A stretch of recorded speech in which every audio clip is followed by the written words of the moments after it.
Can you believe it? At 71, I found myself standing in my old kitchen, my hands trembling as they clutched the edge of the marble counter. Like if I let go, I'd collapse right there. Across from me, my daughter-in-law, Sloane, squinted and smirked. That kind of smirk that didn't need words, it cut straight into my chest. And then, word by word, like blades slicing through me, she said, "The wedding last night, it was for VIPs only, for real family.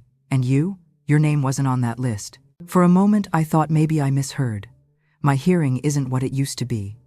But I saw her lips curl, dripping with mockery. And then, my heart shattered as I caught sight of my son Jacob standing beside her, silent, eyes fixed on the floor, his hands shoved deep in his pockets like some kid caught doing wrong. He didn't speak, he didn't object, he didn't take my side. For 3 years straight, I'd been covering their rent, $2,000 every single month. That's $72,000. I even swiped my card for $1,500 to buy Sloane's lavender wedding gown, another $2,300 to repair Jacob's car, plus gifts, dinners, all the little extras, close to $80,000 in total. And now, after every check, every sacrifice, what did I get in return? My name crossed off the most important day of my own son's life. Before I could even catch my breath, 3 days later the phone rang. Sloane's voice sharp, sour, as casual as if she were ordering a pizza. "Where are the keys to the house at the Battery? Jacob and I are ready to move in, send them over, and don't make us wait." That house by the Charleston waterfront wasn't just property. It was worth over $5 million, but it was also where Thomas, my late husband, and I had built our lives together. Every meal, every flower in that garden carried a memory, and right then, even in the middle of my fury, my lips curled into a calm, steady smile. "Oh, perhaps you forgot about the condition," I said. The air in that kitchen was thick, heavy, like it was squeezing the breath out of my chest. The words, "perhaps you forgot about the condition," slipped from my mouth softly, but even I was surprised at the calm in my own voice. For years, I had lowered my tone, nodded along, signed checks, and swallowed every resentment. But this time was different. I stared straight at Sloane, and I could see the smug light in her eyes flicker, just for a second. The Battery House wasn't just a piece of real estate worth $5.2 million on the Ashley River. It was where Thomas, my husband, and I had built a life. Every brick, every window frame held memories. In the living room still hung a photo of Thomas holding Jacob at just 5 years old, both of them smiling as brightly as the Charleston Sunday. And now, that little boy in the picture stood before me, head bowed, silent, letting his wife treat me like I was nothing more than an obstacle to be cleared away. I went back to the living room and sat at the oak table that had been with me for half a lifetime. On it lay receipts, bills, spreadsheets I had painstakingly kept. 3 years, 36 months, $72,000 in rent, another $1,500 for Sloane's gown, $2,300 for Jacob's car repairs, gifts, groceries, nearly $80,000 in total. That number felt like a headstone, carved deep, marking the years I'd been a mother with my money instead of my heart. My hands trembled as I whispered, "I've become nothing but a money machine, and that machine is broken." That night, I couldn't sleep. I walked the house, locking every door, checking every bolt, stopping long at the balcony overlooking the shimmering moonlit water. And there, I felt Thomas beside me, his voice like a whisper in the night. "Eleanor, love cannot feed ingratitude." I gripped the railing tight, and deep inside me, a fire began to rise. The next morning, I pulled out pen and paper and started writing it all down. Every dollar, every bill, every compromise. Each number was a wound, each line, a piece of evidence. I knew if Jacob and Sloane were bold enough to demand this house, they would go further. They would drag me into court, claim I was senile, unfit to manage my own estate. I had to be ready. That afternoon, I called Mr. Patel, the branch manager who had known Thomas and me for over 20 years. His voice was steady, reassuring.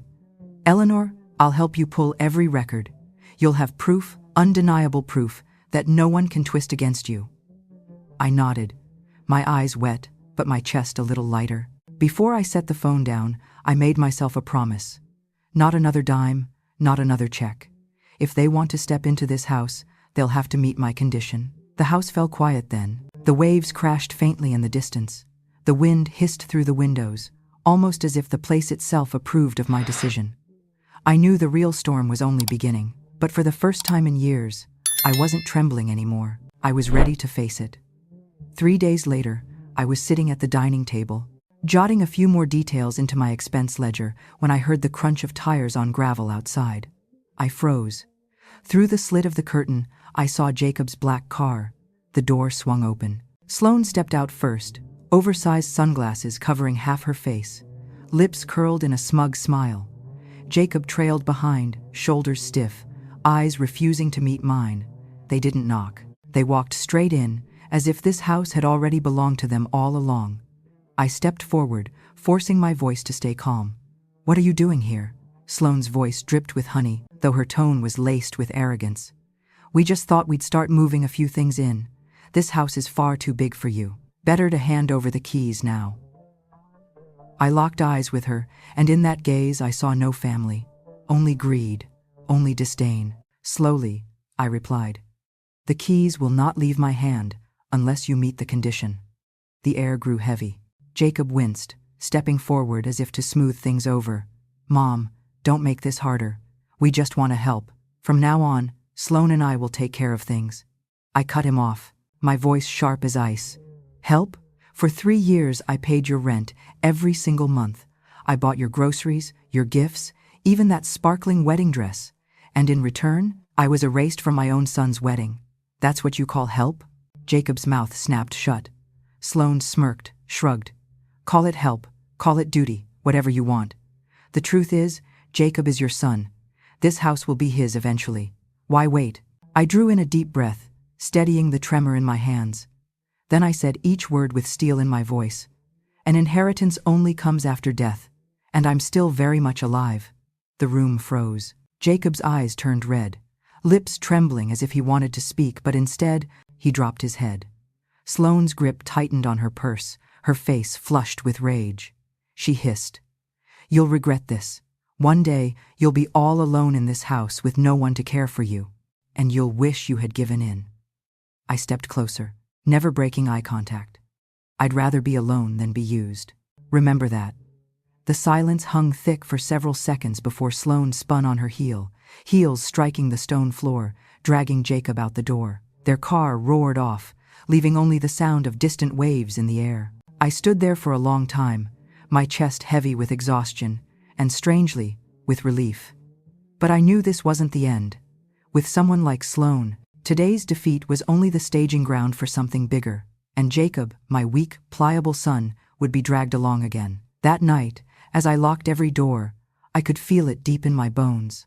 The next storm wouldn't come in words or threats. It would come in paperwork, in courtrooms, in schemes aimed squarely at taking control of my life.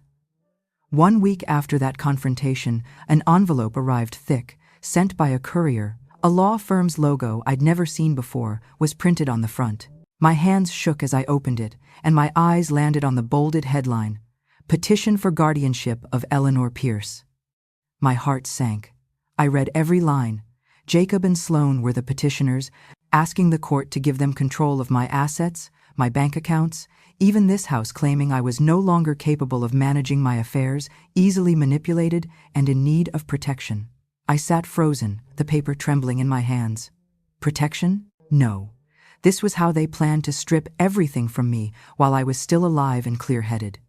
That afternoon they showed up again. This time they weren't alone. A tall man in a gray suit stood beside them, face as cold as ice. He extended a hand and spoke in a smooth, practiced tone. "I'm Mr. Lang, attorney for Jacob and Sloane. We need to review your financial records to ensure everything is in order. It's just a routine procedure." I did not shake his hand. I kept my voice steady. "My finances are perfectly transparent. You have no right to touch them." Sloane cut in with a sneer. "The more you resist, the more the court will think you lack capacity. We're only trying to save you from trouble." In that moment I realized if I didn't prepare, they might win. I took a deep breath and met them squarely. "You won't fool me anymore. I've stopped all transfers. I have the receipts. This time, I am not alone." That night, I called Aidan Cross, a lawyer an old friend had recommended. His voice was firm over the phone. "Miss Pierce, What you're describing is financial elder abuse. I've handled cases like this before. We can fight it. But you must be ready. Receipts, bank statements, any proof that shows you are fully capable. I opened the drawer and pulled out the thick ledger I'd kept each payment carefully recorded. 36 transfers of $2,000. The wedding dress invoices, the car repair bills, the gifts, nearly $80,000 in total. I organized everything into neat stacks, clipped and labeled.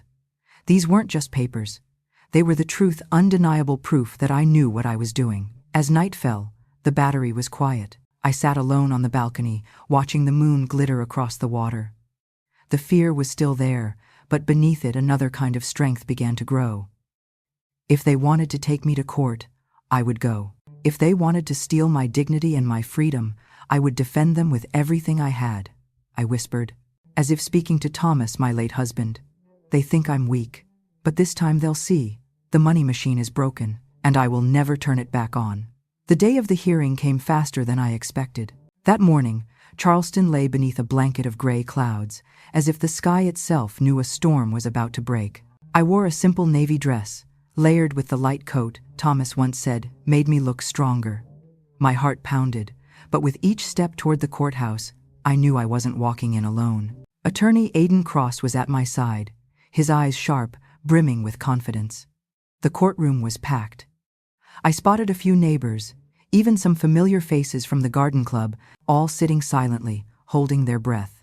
Across the aisle sat Jacob and Sloan with Mr. Lang, the lawyer in the gray suit. Sloan's smirk never left her face, while Jacob avoided my gaze, shoulders trembling as if he knew he was standing on the wrong side of history. The proceedings opened with Mr. Lang's polished voice. Your Honor, my clients, Jacob Pierce and his wife, simply wish to protect Jacob's mother. At 71, Mrs. Eleanor Pierce has repeatedly shown confusion over her finances, diminished ability to manage her affairs, and heightened vulnerability. The family only asks this court to grant guardianship to ensure her safety. I listened, my chest tightening. Safety? Protection? No, this was greed in disguise. Then came their so-called witnesses. A neighbor, irritated that my rose bushes blocked her view, lied that I often talked to myself in the yard. A pharmacist, coerced by Sloan into signing a statement, claimed I once asked to confirm a dosage, twisting it to suggest senility. Finally, a psychiatrist I had never met coldly read from a pre-written report. Signs of memory decline, impaired judgment, recommended guardianship. The room spun. For a moment, I felt small, crushed under the weight of their lies. But Aiden rested his hand lightly on mine and whispered, "Stay calm. Now it's our turn." He rose, his voice filling the chamber. "What you've heard so far is a one-sided story. Now, let's look at the truth." First, he called Mr. Patel, the bank manager. Patel carried a thick folder and outlined every transfer, 36 payments, regular, on time. He stated firmly, "Mrs. Pierce is anything but confused. She is meticulous, detail-oriented, and in full control. This is a client who is both lucid and cautious." Next came Dr. Naomi Moore. She smiled warmly before presenting her evaluation. Testing shows Mrs. Pierce's memory, reasoning, and judgment are above average for her age. There are no clinical signs of cognitive decline. The courtroom erupted with whispers. I drew a deep breath, the weight in my chest beginning to lift. Finally, Aiden placed a stack of papers before the judge. A no-claim agreement I had prepared, alongside a recording of Sloan's own words, "VIPs only." He ended with a decisive statement. "This is not a confused woman. This is a mother who has been overly generous, and now she is simply defending what is rightfully hers." I stood, my voice raspy but resolute. I am no longer an endless money machine. I am Eleanor Pierce, and I am fully sound of mind to say, this house, this life, still belong to me. In that moment, the entire courtroom fell silent. Judge Alvarez sat in silence for several minutes, his eyes scanning the stack of files laid out before him. The courtroom was breathless, the only sounds the rustle of papers and the pounding of my own heart in my chest. Then he looked up, his voice clear and steady. "The evidence presented by the petitioners lacks credibility.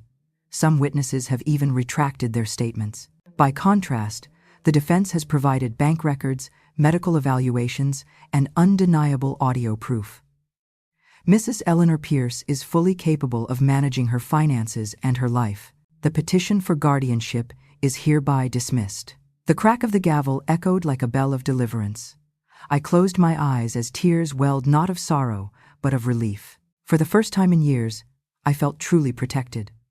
Across the aisle, Sloane's face drained of color, her lips pressed into a thin, hard line. Jacob's head hung low, shoulders slumped, his whole body deflated. I rose slowly, gripping the chair for balance, and spoke not loudly, but with clarity. "Thank you, Your Honor. And I want to say one last thing. For so long, I thought love meant giving without conditions. But now I understand love does not mean allowing yourself to be used. I am not a money machine. I am a human being, and I deserve respect." Those words cut the final thread. A gentle ripple of applause rose from the gallery, from neighbors, friends, witnesses to my storm. I nodded in gratitude, then walked out of the courtroom into the Charleston afternoon, the sunlight washing warm across my face. Weeks later, I made a choice. I sold the Battery House. To me, it had become a battlefield, a memory both beautiful and scarred.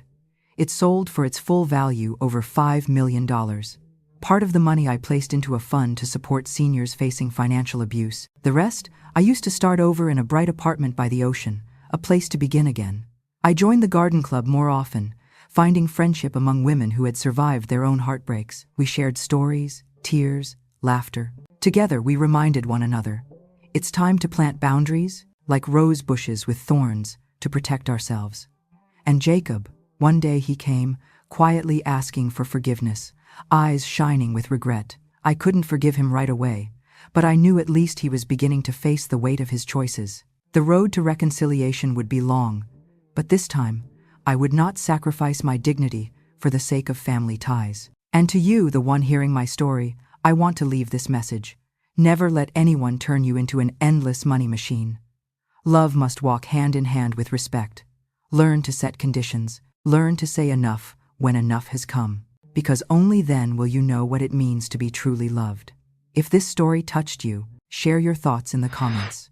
Don't forget to subscribe and share this video with anyone who might be living through something similar, because sometimes one story, one lesson, can become the strength someone else needs to rise again and reclaim their life.